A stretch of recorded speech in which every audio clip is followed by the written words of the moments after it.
What, folks, you're not sick of seeing us already from this week? You had enough content with us. We have our regional rankings that came out the other day.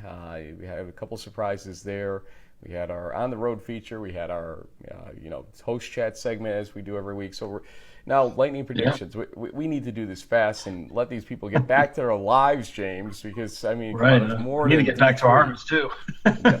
And then tomorrow, don't forget as well, or Saturday, if you're watching this on Saturday morning, that we're going to be doing our, I was thinking about the name of it earlier, maybe the D3 Blitzer with the ER standing for East Region. How's that? Well, that sounds pretty cool. Okay. We're playing around with the name a little bit, but we're going to be swinging around the entire region with important games that we've gotten some pre-clearance on, and bringing you the best of, the kind of NFL Red Zone-esque style. So yeah, it's a championship Saturday for a lot of conferences. A lot of playoff tickets are going to get punched this weekend. Jim Mora will be looking at this and saying, playoffs, not exactly. Because now we're at the right point in time. So we're getting ready here to get these games going, and we should probably predict them first, as everybody knows. That's what we'll be doing here. Yep. And so magically, we just put up a clock, and it's so magical I can't even do it half the time. But look at that, there it is. And then we also put up a team or two teams and predict it. And we have 6 minutes to do 9 games and one per conference. Okay. In case you haven't watched this before. So with that said, I think it's time to perhaps make sure everybody else can hear the music, and me for that matter too. There we are. Hey, right. William Telford's called. So what's our first game, James? I think we're going to the CCC. We like to do these in alphabetical order. So Western New England versus Curry, Alex Gervaisi versus Service. So here we go. I'm going to take... Go ahead. What? Let's start over. Let's start over. The clock's running. You can't start over. There's no starting over in lightning predictions. But yes, there is. Please start over again.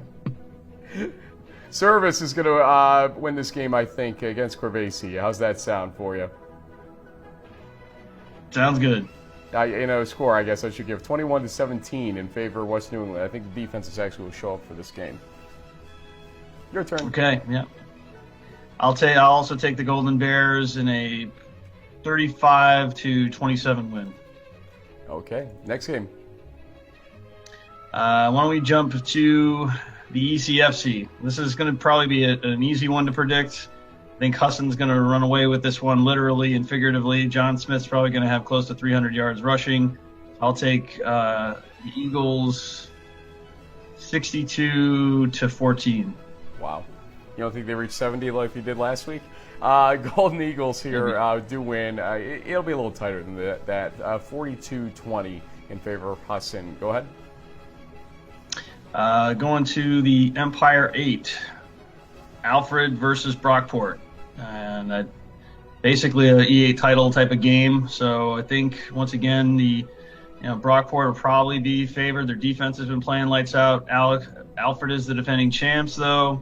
So we'll play with a little pride. I say Brockport wins it 35-14.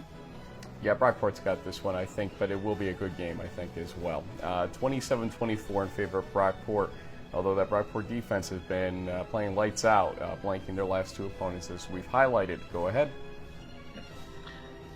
Liberty League, Union versus Ithaca at Butterfield Stadium, a place where most teams can't win unless they're the Bombers. Well, that's pretty good. I like that, actually.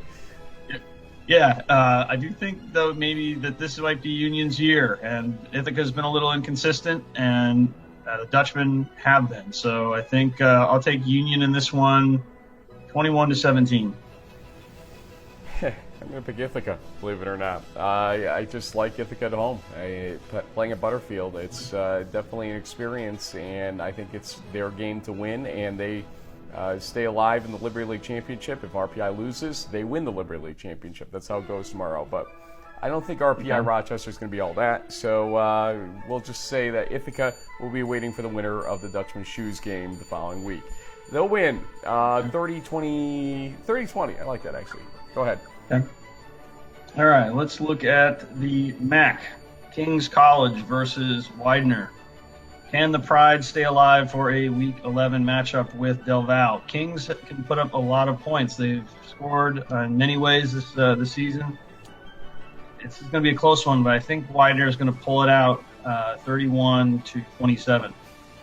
You know, Kings so struggled against FDU Florham. I think they won it 18-15, if I remember correctly. And I was actually going to think about picking them in D3Football.com's Quick Hits, and decided against it based on that score. Widener wins this game 35-21.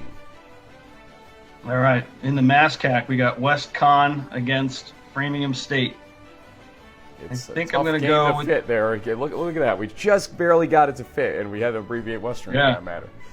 That's impressive. I'm a Connecticut guy, so I think I'm going to have to go with Quinn Fleeting and company.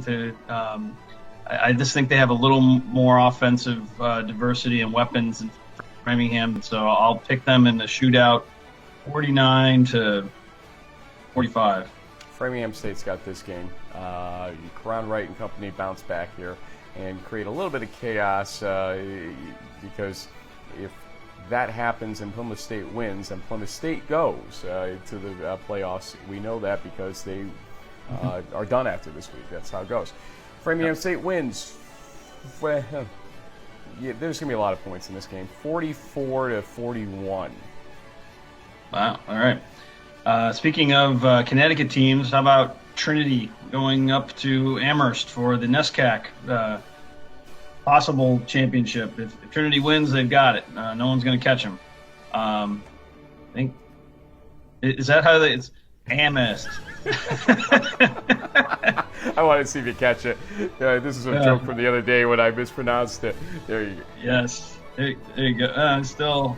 Yeah, the H didn't want to go with the right spot. There we go. We got it right now. This is why neither of us went to NESCAC schools. All right. I'm going to go with the Banthams 31-20. I think they're going to take care of business. Yeah, Trinity wins the NESCAC, and basically their Week 11 game won't mean that much, except for an undefeated season. I guess that means a lot. They win 40-31. I think we got NJAC still, right? NewMac, actually. Oh, NewMac also. Well, let's go NJAC. It's up there. So. Okay. NJAC, what do we got? Salisbury Wesley, the game of the weekend. 2 top 25 teams. I think I'm going to go with the Wolverines, though. They have the defense to hang in there. So a lower scoring game, kind of like what you saw in Montclair. So Wesley wins this one 24-10. Yeah, Wesley does win this one 17-14, actually. NewMac, if we get up there, we can talk about it. Yep, there we go, just in time. Catholic Merchant Marine. Okay. Yeah, more of a game for pride. We'll be curious to see whether or not the Mariners are looking ahead to their Week 11 ESPN3 televised game against their rivals Coast Guard. Tubit won't let his guys be distracted. They usually play pretty well at Toombs Field, so I think I'm going to take the Mariners one in another shootout type of game, say 42-35. Say one more time. You cut out there. Who's winning this one? Troops. 42-35. Tube, it's time. Do it. I won't be there, but it's time to do it. Do it and give us a big win to celebrate around here for you guys and your guys. 30-20 in favor of Merchant Marine. And that is it, thankfully. Well, James, any parting shots as we head into week number 10? We're almost done here. Yeah, the only thing I would throw out there for fans, if you're not familiar with our buddy Greg Thomas, a.k.a. Wally Wabash, he might be a good person to visit the D3 general football boards. He's already putting up some interesting playoff selections and Pool C commentary. He's actually predicting that Frostburg gets in if they go 9-1, which I think would be a nice thing for the East region. We'll see if that's how it pans out. Next week we'll have some reactions to Saturday's games. We're gonna have a second run of the regional rankings come out on Wednesday. So keep an eye out for the Facebook page around 3 o'clock, 3:30-ish on that Wednesday. And then, we go into the final week of the regular season. Can't believe it. It's already November. Poof. It just flew by. Well, like we said, we're going to let you folks get back to life here. And, we didn't quite beat the clock on the timer, but nonetheless, we came close enough with all this action going on. I guess. Yeah, and one other little quick teaser is that while we will be focusing a lot on the NCAA playoffs, we've been in conversations with the ECAC about their four bowl games that will feature East Region teams and potentially some South Region ones as well.